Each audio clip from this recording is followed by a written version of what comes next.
Thank you.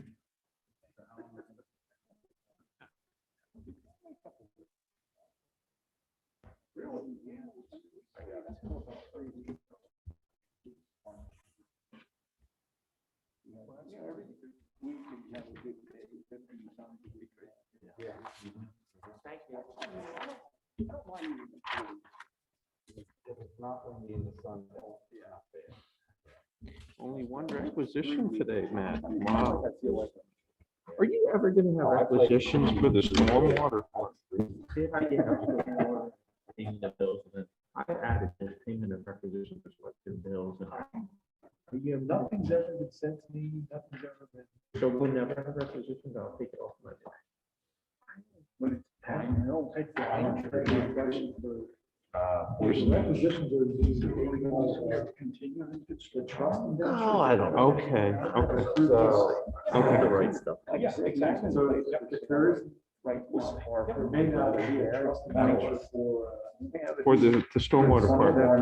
Then I'll just take it off because no sense in me listing it if it's gonna be, yeah, it might just be a bill. I played a medalist last year. Okay. Down there. It's up in Is Charlie gonna be here? I don't see him. But I never played Jupiter Hills. Oh. Rivers that run up there. Try it. It's on Zoom. But all them guys on play.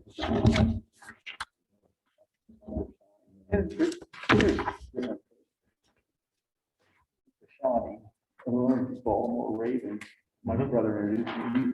Okay. I've heard of the lot from Sutter from mustache. Yeah. Just need it for our. Oh, yeah.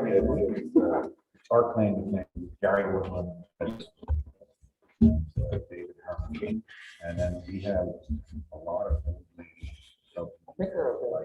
I haven't heard sound yet, so I don't know if they can hear us or Like 5. we can hear them. Charlie, can you hear us? Need to unmute. Yes, I can hear you. Okay, we can hear you too. Good. Okay, I'm going to mute my mic though.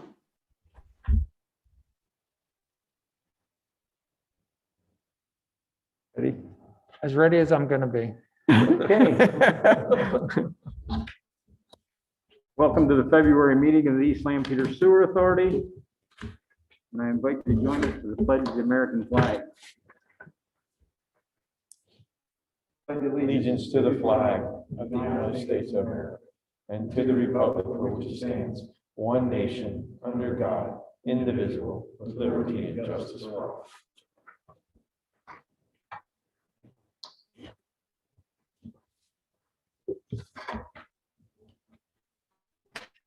Okay, and we've all had the minutes from the January meeting. I need to play this.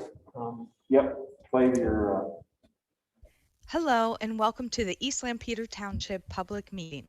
All participants are now informed that this meeting is being recorded.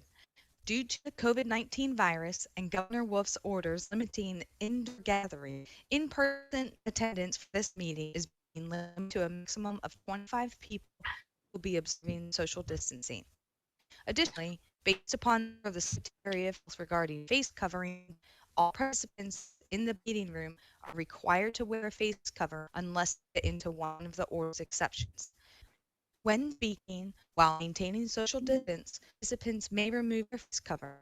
Therefore, the meeting is also being offered virtually utilizing Zoom, which is a cloud-based form for remote video and audio conferencing. Zoom application is free to the public, therefore able to meet by connecting through the internet or by signing in. The public also able to observe the meeting Township 2 channel. The town is expecting to utilize this feature for all future public meetings during and after the night crisis. Please continue to check the tabs under for any updated to the public meetings. Agendas for these public meetings will also be available on the website. Will be posted on the front date. The team will also be recording the meeting and making it available for the town website YouTube channel. While everyone will be moved to ensure the live streaming and our work, Lampeter take no responsibility for and can be held liable for the availability of streaming in part or in full due to issues beyond control. Live streams and readings of all meetings remain property of East Lampeter Township and are protected by copyright. Access to live streams and recordings of meetings is provided for personal and non-commercial use. Video, images, and audio must not be altered, reproduced, or republished without permission of East Lampeter Township. It is suggested that all participants on Zoom mute their microphone during the meeting until they wish to speak, make a motion, or vote. All votes will be taken by roll call so that they can be properly recorded. In order to accommodate public comments at this meeting, the township will be accepting public comments in writing or via email. Instructions for the submission of public comments are available on the township website. All those providing public comments will be required to provide their name and address in order for their comments to be read into the record. Inappropriate comments will not be read into the record. Please be reminded that this meeting is being video and audio recorded and will be posted to the township's YouTube channel for viewing. The meeting will now proceed with the chairman calling the meeting to order and identifying all other members present in the meeting room and those joining the meeting via Zoom. The chairman will then confirm those members joining by Zoom can be heard. Okay, we're a little ahead of ourselves there. We did call the meeting to order. We had the pledge of allegiance. Members present are Brent Stallsfus, Todd Stump, myself, Rick Robinson, Fred Clark, and Vinny Patel, with Township Engineer Matt Sici, and Ralph Hutchinson is here, Township Manager.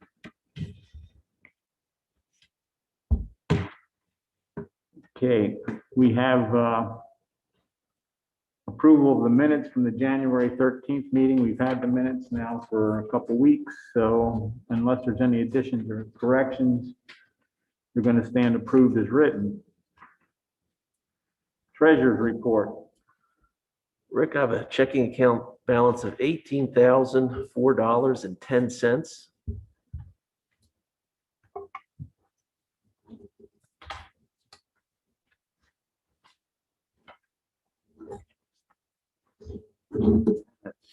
We're talking any bills? I do have a few. Check number 452 to HRG in the amount of $1,908. Check number 45. That was check number 452 to HRG. Check number 453 to Nicholas Hohenadel, the amount of $312. And then checks number 454 through 458 to the 5 members present of the authority for $25 each, for a grand total of $2,345. Requisitions. Thank you. I have one requisition. The first is requisition number 03-574, payable to Herbert Roland Grubick Inc. for the Stauffer Run Pump Station pump replacement design in the amount of $13,632.00. Okay. Looking for a motion to pay the bills and requisitions for the sanitary sewer. I'll make a motion to pay the bills. I'll second. There's a motion and a second. All in favor, say aye. Aye. Opposed? So moved. Stormwater, do we have any bills for the stormwater? I believe Kevin provided you with a list. The way that we pay these, we pay them through the general fund of the township and then reimburse from the stormwater fund. Okay, So mainly, want the authority, since it ultimately comes out of the stormwater fund controlled by the authority, we wanted to make sure that you had a listing and saw those, and if there are any questions or problems, they would be addressed. It probably would be helpful, just like you do with the sanitary side, to go ahead and take action to approve them as well. yeah.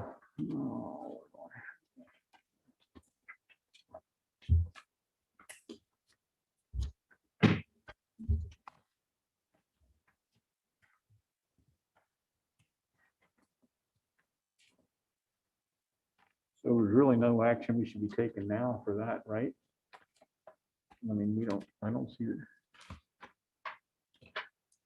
Stormwater bill, That's also specific. huh? That's really specific stuff. The Is it the list- last page? Rich? Yeah, the list looks like this. Yeah, oh, the last page?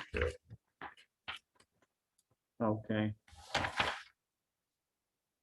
Oh. the Century Engineering, the Fisher Auto Parts, Morgan Stanley. That list, Correct. Amazon, David Miller Associates and BFMC. Okay. So I guess, were these paid already, or we have to approve them? Is that what you're saying? It would, again, because it comes out of the stormwater fund, ultimately, I think the authority should approve these. Okay, looking for a motion to I'm making a approve. motion, we approve the invoices from the general fund. Second. All in favor, say aye. Aye. Opposed?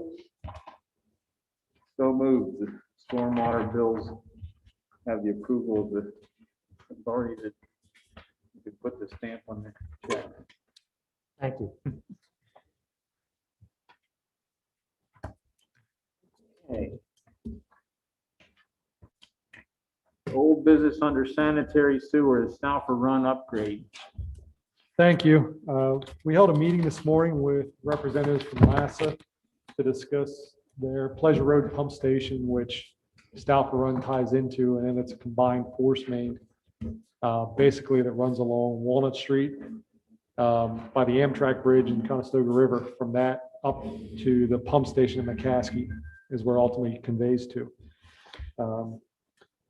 So we needed to go over the pressures that were in the system as we're evaluating the pumps and selecting the pumps at Stauffer Run to make sure we have the appropriate operating pressures. We had a good conversation with them, had a shared information, and we now have the information that we need to finalize the calculations to select those pumps for the required system head pressure. So we're going to be in the process here of performing those calculations such that we can make the appropriate equipment selections, finalization for the pumps.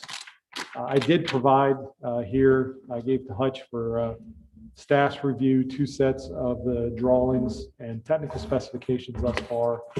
So they're rolled up on the table over there. If anyone wants to take a look at those or see those, at least what's being proposed right now, I can certainly roll those out or share them, provide you guys with your own set if you need them. But ultimately, we want to get through the equipment selections, have that nailed down, and then we'll have the documents finalized and ready for bid. So would anticipate bidding that here this spring.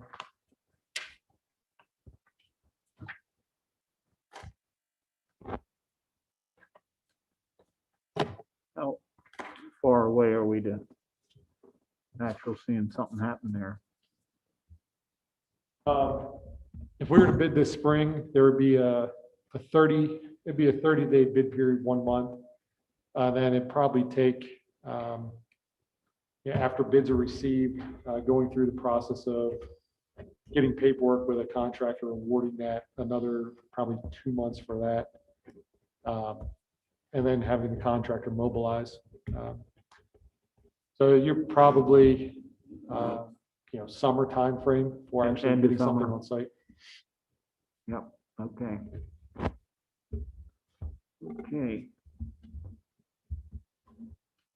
Any other old business under sanitary sewer?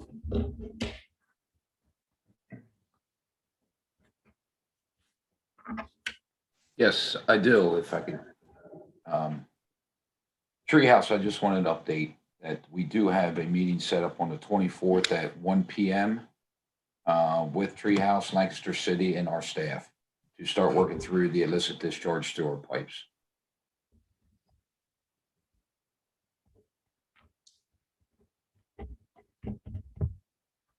I will add to that Client Services has been in touch with staff and asked them for information on the sections of lines that needed cleaned. So I did provide a map that highlighted those areas.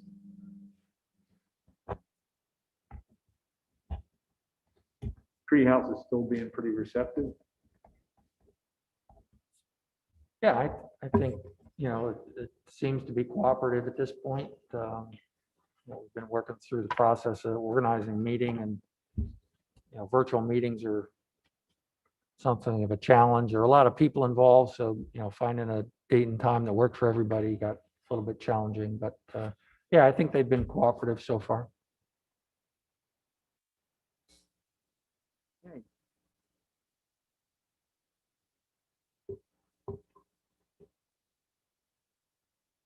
Old business under stormwater, the Greenfield Road project. I guess that's mainly me. We're still working on getting signatures from the owners on the necessary easements so that we can construct a line west of Greenfield Road. All the information's been provided to their representatives, and we're waiting for responses.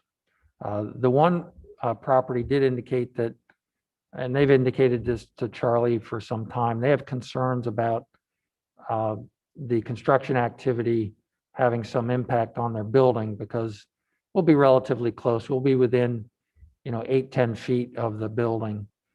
So we are going to make arrangements to have the building inspected, document the condition of it before the construction starts, and actually before they sign off on the easement. So we are working through that with the owner.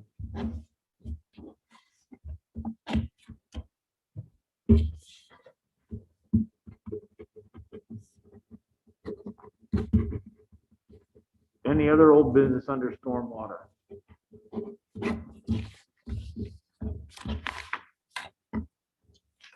Okay, new business. Under the sanitary sewer, Dutch Wonderland sewer billing. So there was an issue that was identified with billing problems, errors, I guess you could say, with Dutch Wonderland's account that date back into 2018.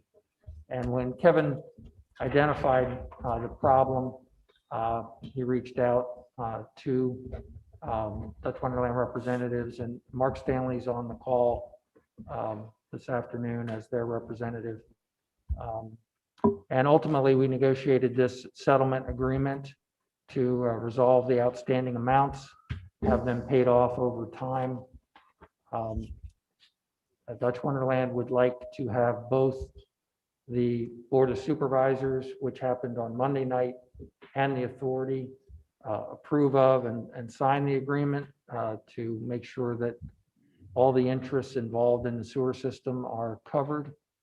Of course, the rates and the billing is done by the township, not the authority, but the authority's interest in the system would be covered by your action and sign off on the document. So Mark may have something that he wants to add. Not really. Ralph, I appreciate what you said. We worked pretty closely with your staff last year to understand the issues and then work through the economics. Once we had reached an arrangement that I think was acceptable to the township and ourselves, we worked with Susan Pfeiffer, the township solicitor, to finalize the settlement agreement. That's been done. We've executed the draft agreement and provided that to Susan. As Ralph indicated, the Board of Supervisors approved the agreement on Monday. And under the terms of the agreement, the initial payment is due at the end of the month.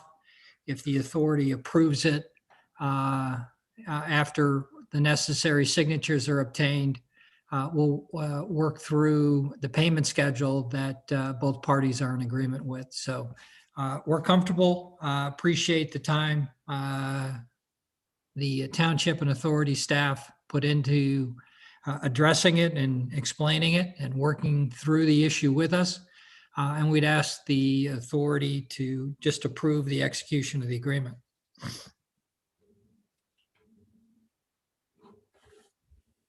Sounds okay to me. I mean, if the township's okay with everything and board supervisor approved it, and then you just have to rubber stamp it. Yep. So We're just, yeah, I'll make a motion that we. okay, we have a motion to agree to the settlement. Do we have a second? I'll second. Okay, we have a motion and a second. All in favor, say aye. Aye. Opposed? Okay, thank you. Appreciate it. Have a good night. Thank you. Thank you. So basically, Hutch, that's what was owed anyway, and maybe just the penalties and interest was Primarily, waived, so to speak. yes. Okay. Okay. Taken care of. Fertility pump station, number 2. Pump number 2, I should say. Thank you. So the pump number 2 of Fertility Pump Station was sent out for repairs. And as part of that repair, they look at the pump and identify the work that's proposed to repair it. One of the items that came back was the impeller. The impeller was showing signs of wear at certain locations on the interior, certain locations near the center of the impeller, the eye.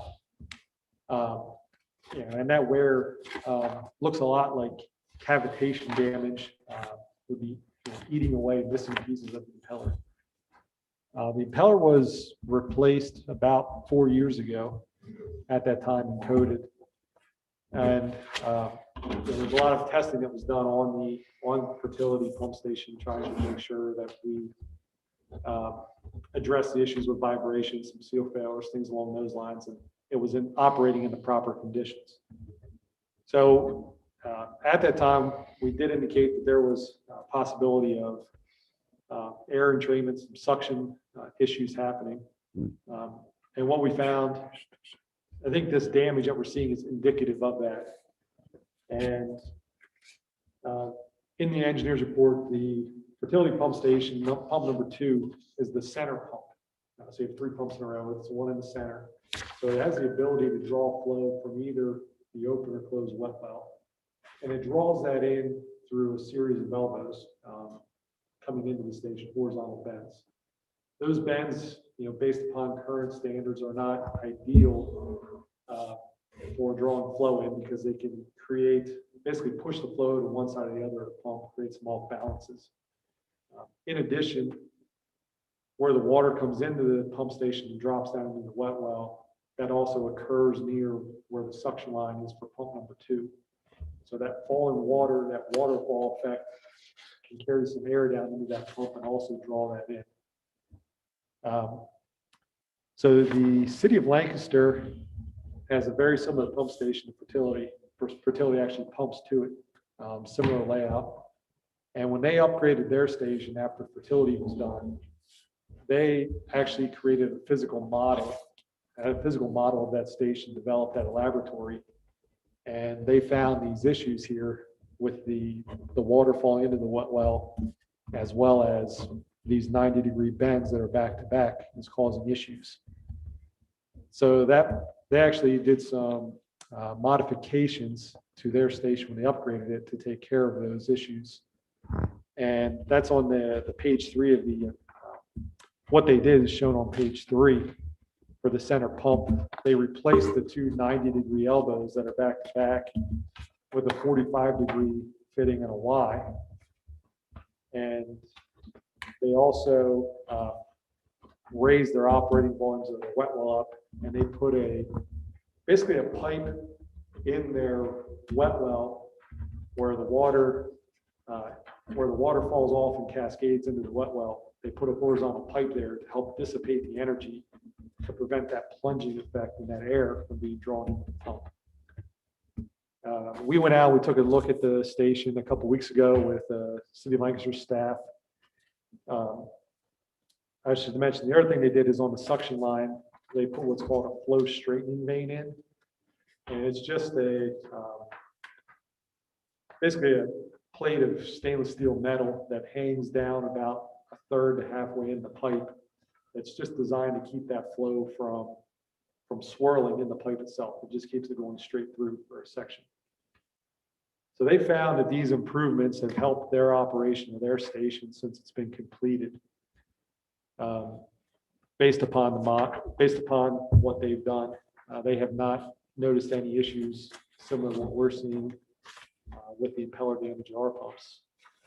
I would note pumps 1 and 3, which are a straight through design. Talking to staff, there's no indication of impeller damage at those pumps.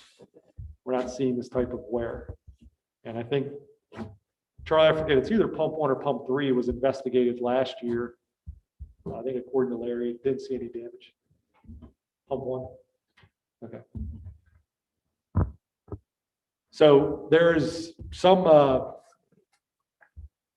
the impeller on pump number 2 should be replaced, but we don't want to replace.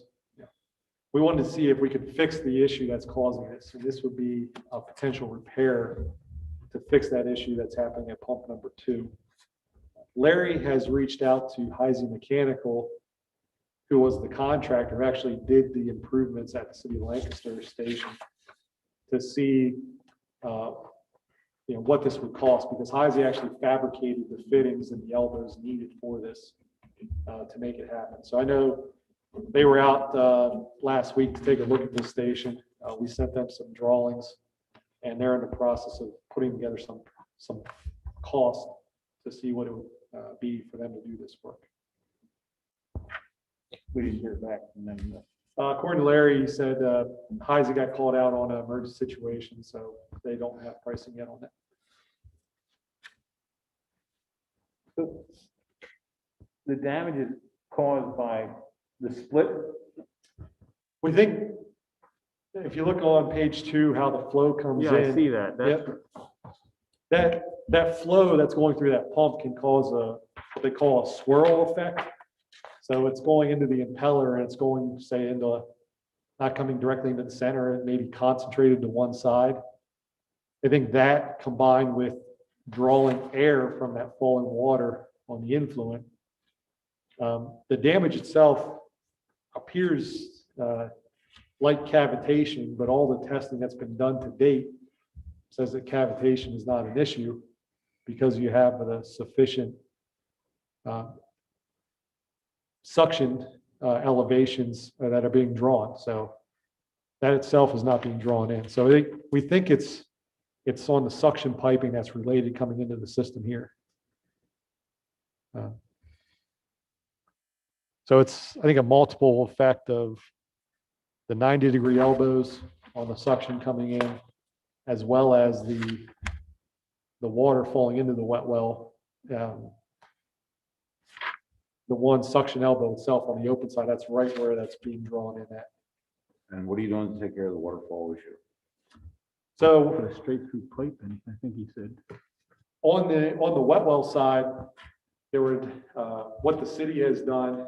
They put a pipe that extends horizontally across the wet well, so that the water that falls off, coming off the channel, instead of falling directly down into the pool of water and the wet well below it, it falls onto this pipe to dissipate the energy. And they also raise the elevation of the wet well up so it doesn't fall as far either. So those would be the two items we would look at there for the water falling issue. And you can raise the level of the wet well? I believe we can. The city raised theirs substantially in their system. I know theirs is slightly different than ours, but I believe there is an area that we can look at raising this. But doesn't that high and low point, you're raising a high and low point, right? Correct. So you're gonna raise the low point. So we're gonna raise the low point.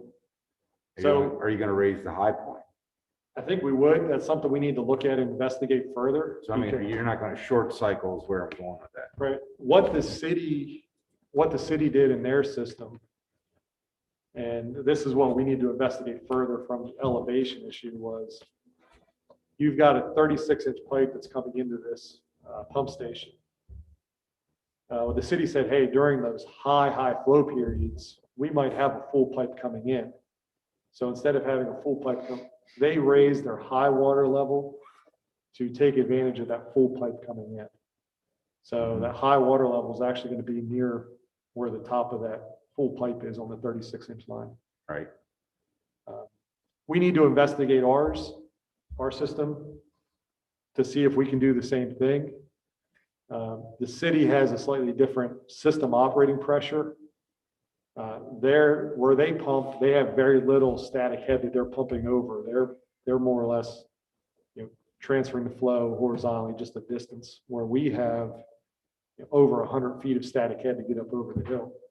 Really? Yeah.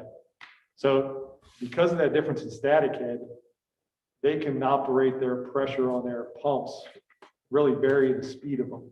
Sure. And take advantage of that. But because of the static head that we have at Fertility, we don't have that same ability with VFDs. We have a much smaller range that we would, in theory, be able to operate those over. So I do understand the air. I understand what's causing that. I don't understand the 45s to the 90s, what that's going to improve anything.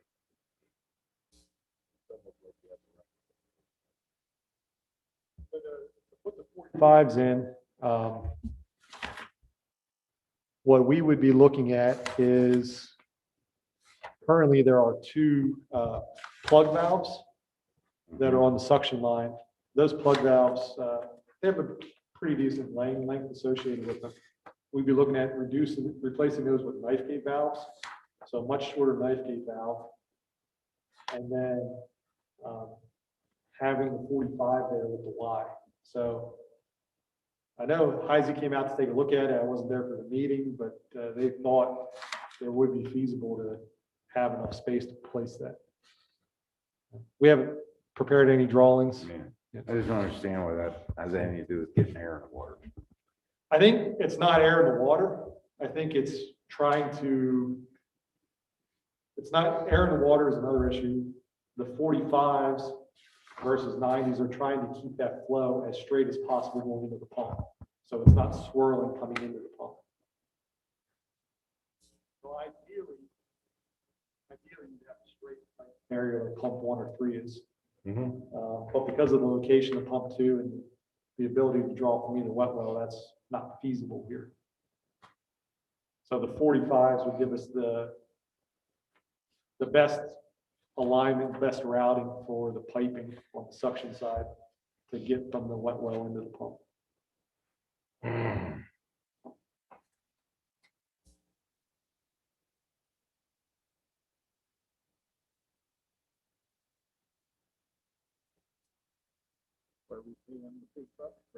I know, I understand the airflow into the tank, I get that. I don't get the 45. The city shared their physical model with us, the results of that. So I can, I believe I have a copy of that. I can send it out to the board. You guys can take a look. And in that model, they have some images that show the testing that was done. They had clear piping that they constructed, and I believe they constructed a 1/3 size model of the system. You can see the piping and they inject some dye into it to see how the swirl impact into the pump, the swirl impact causes at the pump. What's the impeller cost? Charlie, the impeller cost was what, $7,000, I think, for a cast iron. If we looked at a harder material such as stainless steel, those costs there were, depending upon the series stainless steel, could be up to like $24,000-$25,000 if we were to go that route. Yeah, I think you're But pretty that's not close, something Matt. we're looking at here. I think we were trying to price it both ways. Right. The city went all stainless steel. Yeah, why wouldn't it be a stainless steel impeller? That's what I'd like to lean towards, stainless. Then there's no future issues. So the impellers that are there are cast iron material. The stainless, there's different grades of stainless, and depending upon the grade, some are harder than others. Well, less corrosion, like a 316 is a Right. lot less corrosion than like a 304 or a Correct. 430. There's a lot of different stainless, Correct. but 316 is not that much more expensive. For just what you can get for it. I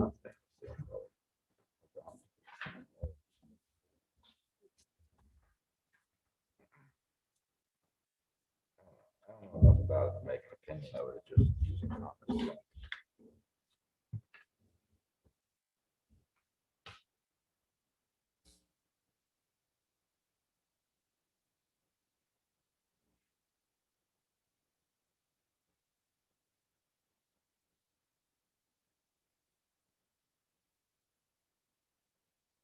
Yeah, so just found the pricing for the colors. Cast iron would be 5,700 plus freight.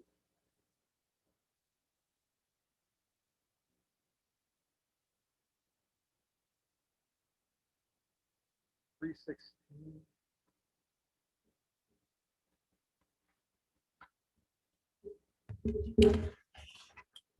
One version of stainless steel is $10,000, and another version of stainless steel, it's a different series, is 25,000.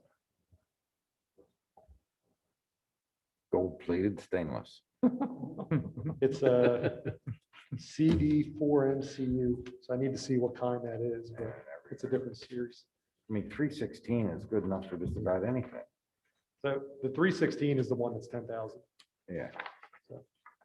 That would be worth it. Yeah, that sounds like it That would would be. be, I mean, 316, they use that in salt brine and everything, and it's holds up in Right. just about anything.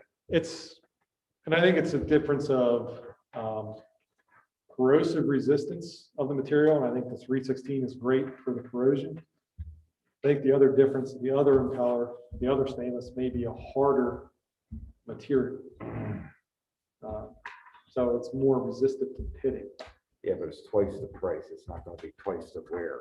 Correct. Yeah, that's, That's my point. yep. Yeah.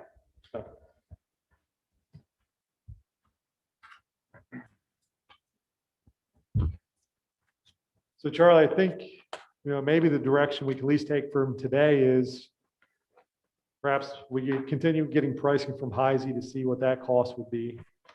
Yeah, you see what the price of that is, Yep. you see what the price of your impeller is. Right. And price out the 45 different from the pipe in the tank, because that's gonna be expensive. That's what we're gonna see. Versus $10,000 every 10 years. Yeah, I think Heisey said they'll be back by the end of the week with numbers. But I think to get pump number 2 back in service from Motor Tech, I think there's a supply shop. Do we want to look at putting and moving forward with the 316 stainless steel impeller? Sounds to me like it's the way. I mean, to I go. would, that's what you. Yep. Okay. I think we have consensus there. Yeah, okay. Yep, I can relay that to Larry tomorrow. Does anyone want to see that physical model paperwork or? Okay. Only if you haven't. Please don't. Really. I need something to put me to sleep.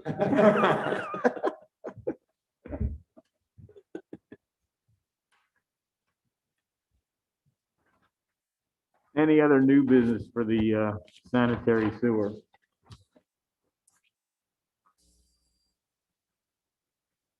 Stormwater. LiDAR analysis for Nolts Mill, Flory, Carp, Dutch Wonderland. That's me. The group called American Waters contacted us through the County Conservation District.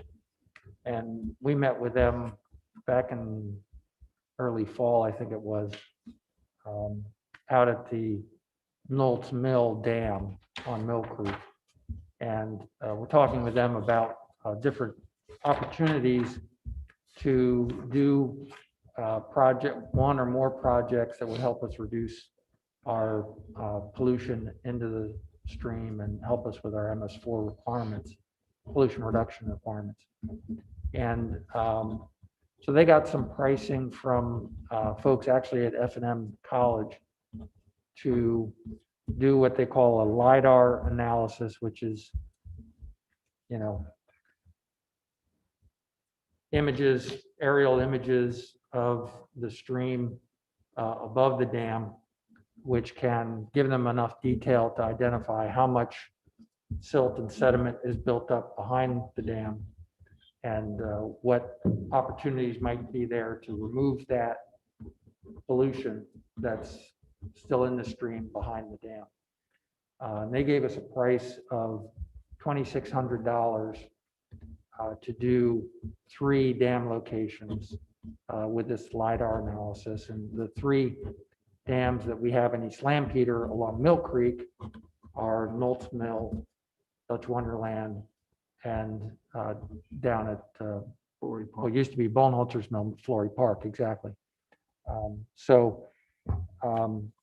We'd like to go forward, at least with this first step, to have them do this LiDAR analysis to essentially give us information on what opportunities there might be behind these 3 dams to do projects that would improve the water quality. So since this would go through the stormwater fund, would be something for the authority to fund through our stormwater fund.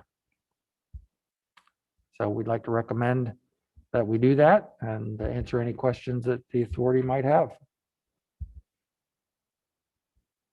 This is just a study, though, to see. 2,600 study and that's it. Yeah, it's just LiDAR analysis. The next step after that would potentially be actually going out and sampling. I was gonna say, there's no sampling in this. There would not be any sampling. This is really just to identify volumes, I guess you'd say, of material behind the dam, how far it extends, how deep it might be, that sort of information. And then the next step would be to go out and get samples, analyze those samples, determine what's in it, and how much pollution's in it. But then the removal of that is beyond, and that's where you get into this big bucks. Potentially, and you know, I think we, That would be, I mean, what's the point of doing it if you're not going to plan on doing that? So where does that get funded from? well, stormwater fund and or grant funding. You know, we would hope to identify grant sources that we could go to help with those projects. Right. Yeah, it's something we're gonna have to do. That silt's been building up behind that dam, particularly down there at Knolt's Mill for 100 years. God, how long? 100. Now, the mill goes back to the 1770s. Yeah.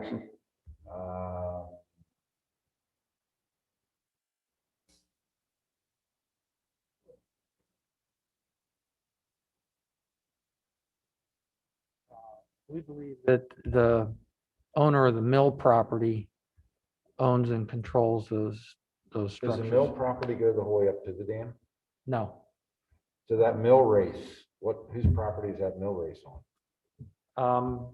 it's partially on the property that the township bought for the Gibbons Park. Right? It's also partially on the Kaiser property. But the owner of the mill property controls it. So is there like a deeded right away for the mill race? Not exactly, it's They really, didn't do that back in the 1700s. yeah, it was really, they just had the rights to the water. That's how they Okay. use those rights, so those rights continue. And that was, you know, a big part of the Board of Supervisors' motivation for wanting to buy the Knolt's Mill property. So, so the township owns both the Gibbons Park property and the Knolt's Mill property. The dam up at Cattail, is that out of East Lampeter? It is. It's in Upper Laycock.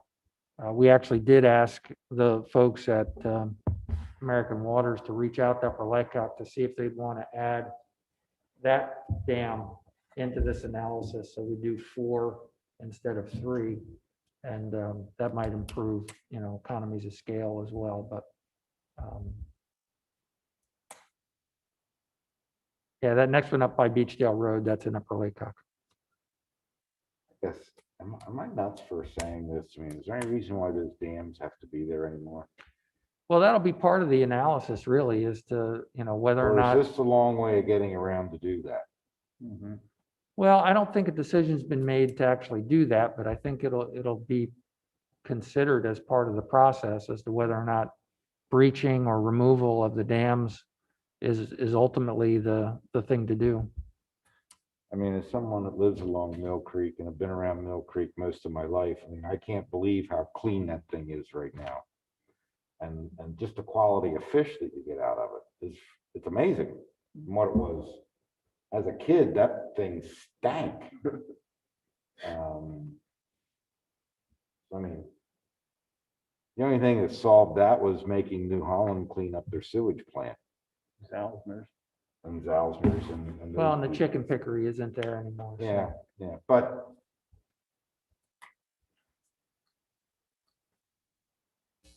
I'm just asking what the end game, what's the end goal? What's the goal here?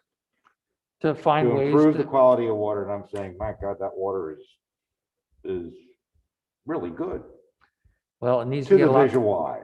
yeah, it needs to get a lot better before, someday these pollution reduction requirements could go away, but I think that's beyond all of our lifetimes. Yeah. But I mean, that area behind that dam, that is so big. I'm thinking that the cost of removing that sediment is millions of dollars. And We'll certainly get cost estimates out of, the work that would get done ultimately. right, It may be that, just an organized, methodical breaching of the dam to lower the water level so that you don't wash all of it down, and then stabilizing the stream banks with what's there, mhm, that might be, rather than removing it, right.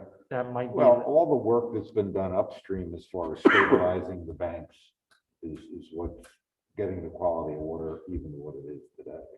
Correct. But if you're going to get back down to the natural bed of that stream, Right. You're 8, 9 feet Right. down. But eventually it does. I mean, the creek behind my house, you can actually see rocks in the bottom of it again. I mean, you couldn't even see 6 inches through it years ago. But you actually see a rock bed bottom, like you would in a mountain stream. So, Which is great. But we've still got to meet our permit requirements.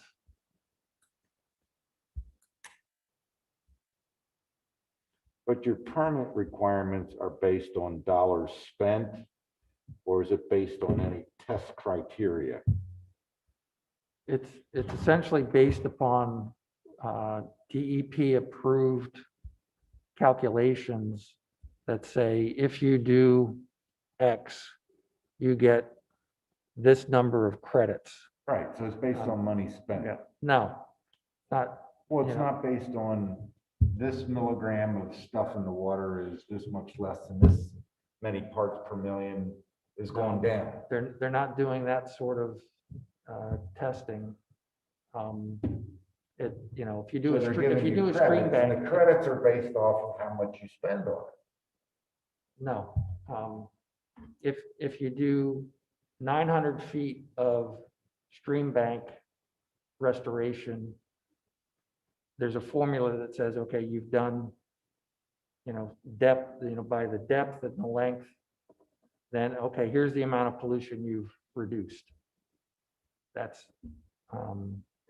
they're not really, in my view, it's not really a very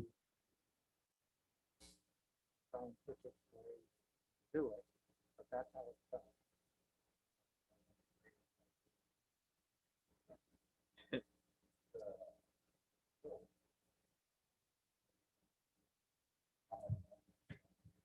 Credits, but they're not scientifically saying, I'm not saying the process is right or wrong. I'm just saying that Well, when you say how much You're money, looking for a place to spend money to get credits, because you gotta do these credits, you gotta get these credits down, because if you don't get these credits, you'll be penalized. Correct? yes, And that will cost you money.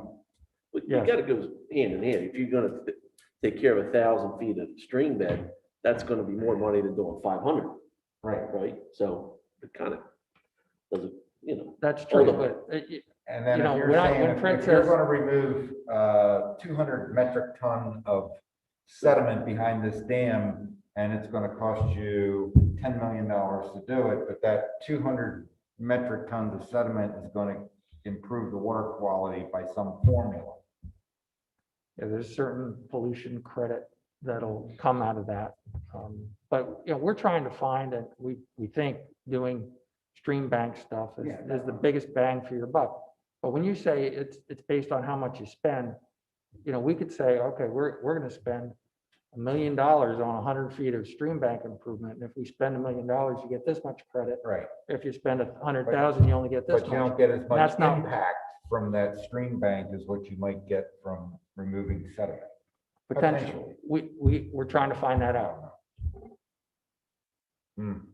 Is there any credits given for imaging or studying or sampling or those steps? No, you No. have, yeah, you actually have to ultimately do a project. Yeah, to To- get any credit or help at all. Yeah, see, that's something, so we're spending the money to find out.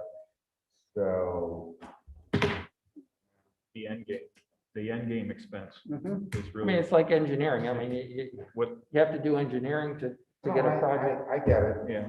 but No offense. is this where you get, oh, it's totally bad. This is the first one. Sorry.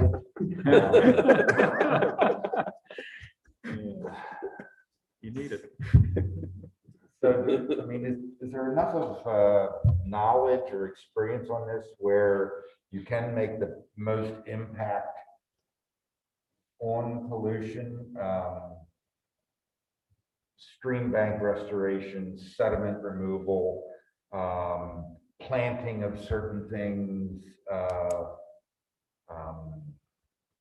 Yeah. It just sounds, you know, again. They're shooting fish in a tank. Well, I mean, just common sense to me is, look, that Mill Creek's been like that for 100 years. All that sediment is there, it's nice and buried. God knows what is in there. From 100 years ago, when that, I mean, well, the Conestoga River was basically a cesspool at one day. You know, so why would you want to dig up that stuff that's 5 or 6 foot down there? Because now you got to deal with toxic waste and get rid of it and so forth. What's wrong with letting it there if the end result is that water is cleaner than I've ever seen it in my lifetime? You have to do projects to improve water No, quality. I get it. Is it the best You don't money? understand, as long as Fred says it's cleaner. It's clear, yeah. DEP will Yeah, understand. it's like, you know, No, I'm just saying, is it the best money spent? I realize you got to do something to improve the water. Is it the best money spent? generally based upon the guidance from DEP, you know, stream bank stuff, and repairing buffers, those are the biggest bang for your buck.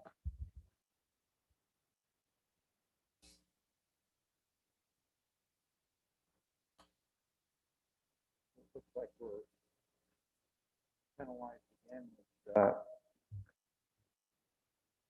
Like, if we can get past this discussion, then I'm happy to talk about what you're Well, looking it for. sounds like it's part of it. If we can't collect money. Not really. I mean, no, I get it. And whether we're going to spend the money, 2,600 to get the samples, but you know, it's going to lead to the core samples. Eventually, it might. So then we're going to get, and we have to pay the bill for that. And then we have to involve an engineer to, after they do the core samples and they look at the imagery, they'll come up with how many tons of sediment is there to remove. Then you got to question the structural viability of the dam. So we have to have an engineer come in and do that. And we spent all this money and we haven't gotten one credit yet. struggle with that. Now, you Well, get some grant money or you somebody. can't do any projects without doing the pre-construction work to make that project possible. And there's not enough of stream bank restoration projects out there to get us the credits we need over the next couple months.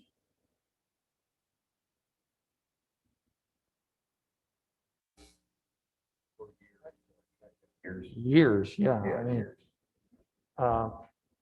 mean, years. we're always looking for projects to do.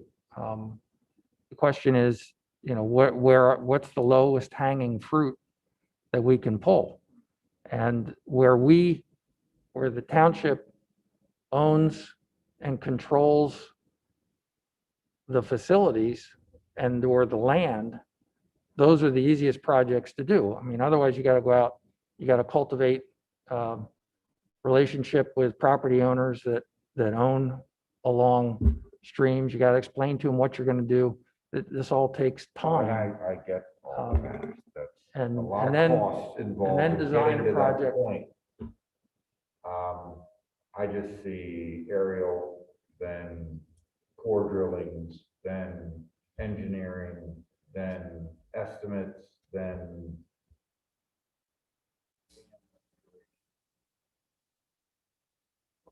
There might be a project that's the best project that doesn't involve the dam at all.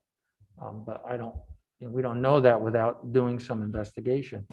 The additional challenge that you have at the Knolls Mill Dam is, of course, the railroad bridge is right there.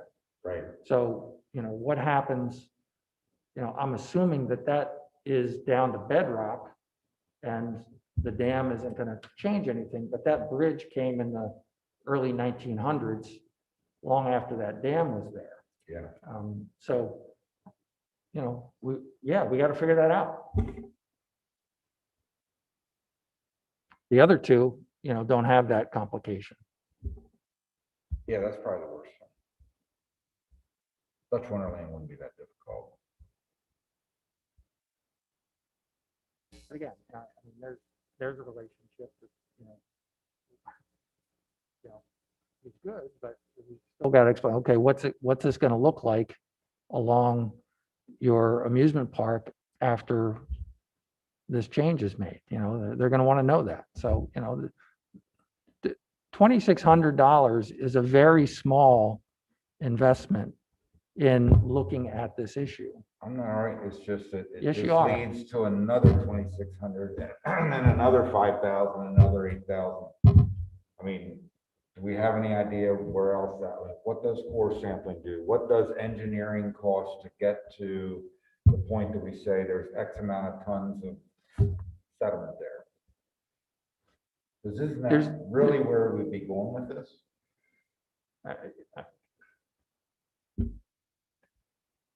We got to move. I mean, we got to go.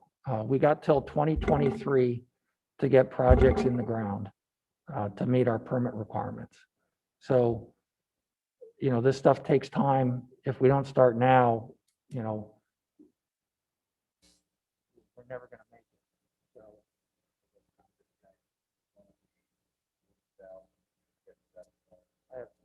So, I mean, is there any idea? Can that even be guessed? Seems to me no. they did give us a number on estimated sampling costs. That was minimal. That was a couple $1,000. So, And- probably, we're probably in 10, 15,000 until we know whether we've got a And then do viable. we already know like the formula for how many tons of sediment we take out of there? And for how many credits you get? Is it a good bang for your buck? It can be figured out. See, and you're assuming that we already have the answer to what are you going to do? Yeah, And we don't. It might be, pulling that sediment just back to the stream banks rather than removing it. So, I do find that highly unlikely. obviously smarter than I am. Well, no, I just am applying common sense and I'm saying, God, what's down there 4 or 5 feet? I don't think anyone wants to touch. I mean, that creek was really bad at one time. Yeah. That's why there's a whole lot of potential benefit to doing something about what's down there. Almost like Mother Nature's kind of healed itself over time by just not putting crap in the water again. Sorry, I can't do any better job of trying to explain what it is we have to do. So if you don't want to do this, just say you don't want to do it, and we'll figure out our next move. I think we have to spend the Yeah, $2,600. I mean, I I'm don't not think, opposed to it. I'm just trying to bring up the question of saying, what does this lead to? What does this lead to? What does this lead to? Because I know there got to be more steps after this. And that's what my curiosity is. Is it big? Is it little? I don't know. $2,600 is $2,600, it's not that much, right. but you don't know what's coming after. no, but if we don't start now, we're not going to get Yeah, to I that point. get that you got to start now. Do something. It's just this. Yeah, I'm sure everybody at times has put investment into something that hasn't produced fruit. Oh, absolutely. That happens sometimes. But you have to decide to try in order to find those things that actually are successful. So we're looking for a motion to I'll make a motion. We pay approve the the $2,600. $2,600 lake lidar analysis for Knolls Mill, Flory Park, and Dutch Wonderland. We have a second. Second. All in favor, say aye. Aye. Opposed? So moved. Thank you. But anything further would come back to us again, correct? Hutch? Absolutely, absolutely. We'll lay out the whole analysis and what they found and what they think it means before we do the next step. So we can do.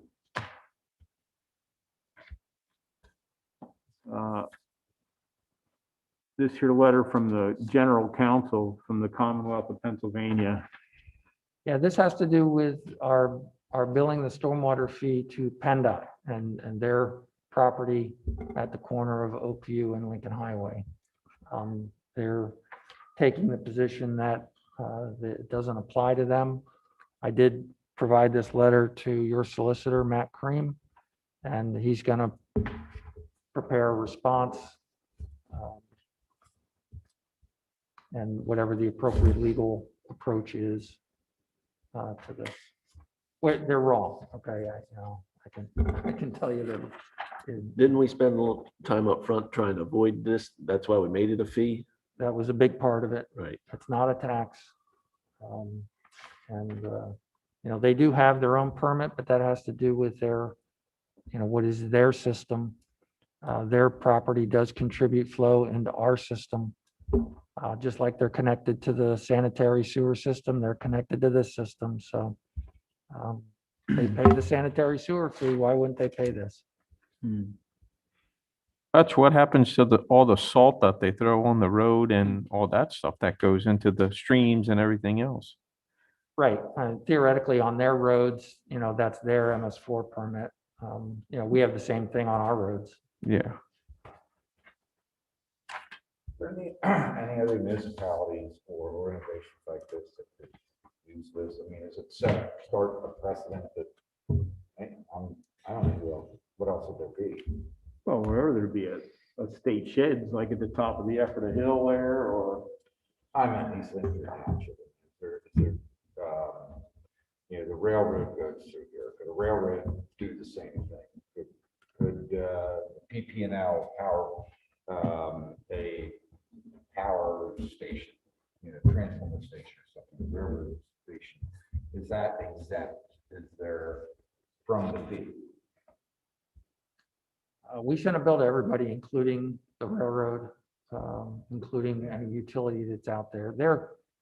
I guess PennDOT's a little bit different in that they're, a governmental agency, not a private utility. Railroad's pretty close to that, but yeah, I mean, PS, the people that pay, National Park, or not, we have anything, National Park.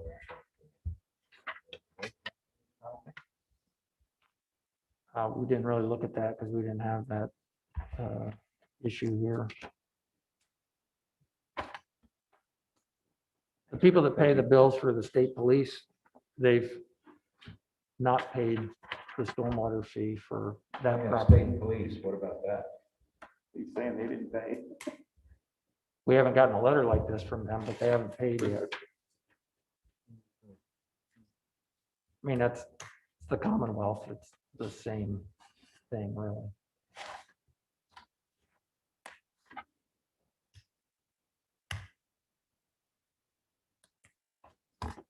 They don't have a problem paying the sewer fee because. Why? So why would they have a problem paying this fee? That's his point. I mean, we have expenses against this income, just like we have expenses against the sewer income. So do you want to fight it or not? I mean, they just expect you to roll over and do nothing. When they came in with their wash facility building on this property, and they initially argued that they didn't need any approvals from the township, permits or land development plans or anything. Ultimately, they did land development plans, got, applied for the permits. So, it might be their approach generally is to say, hey, we're your big brother. We don't have to do anything. So how do for- we approach the state police? Do we actually go after it or just keep sending them bills and never collect? We haven't gotten to that point yet. I mean, we keep billing them every quarter, but I don't think we've gotten to the point where it's reached a threshold that we would normally put a lien on the property or pursue a collection. Good luck with that one. Yeah, I know. But that's what we do with everybody else when they don't pay their bills.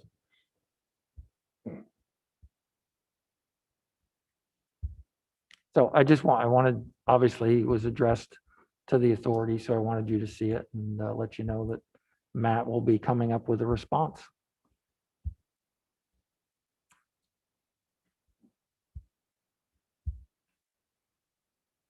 The only other thing I got here is this here AJ Home Solutions. What am I to do with this here? For a request for sanitary sewer capacity. I'll take it from you and we'll, Okay. if it's a module or an exemption, we'll process it. Okay. Any other business? I just wanted to report that the Board of Supervisors did take action Monday night to provide a 10% credit on everybody's sanitary sewer bill going forward for the remainder of 2021. So the next 4 quarterly bills, everybody will get a 10% credit just on the sanitary sewer portion, which is what they control. Everyone, commercial and residential. Everybody. It had to be done in a uniform way in order to be defensible.